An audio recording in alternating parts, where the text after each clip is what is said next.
إبراهيم اللهم كن لوليك حجة ابن الحسن صلواتك عليه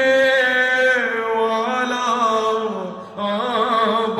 آبائه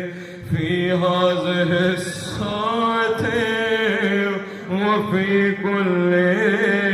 ساعة وليا وحافظا وقائدا وناصرا ودليلا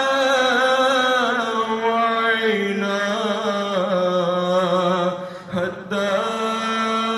تسكنه أرزك طوعا وتمتعه فيها طويلا اللهم صل على محمد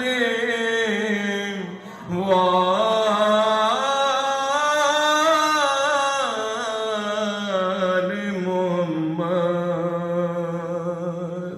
اہل بیت کے دشمنوں پر لعنت آپ تمام مومنین تشریف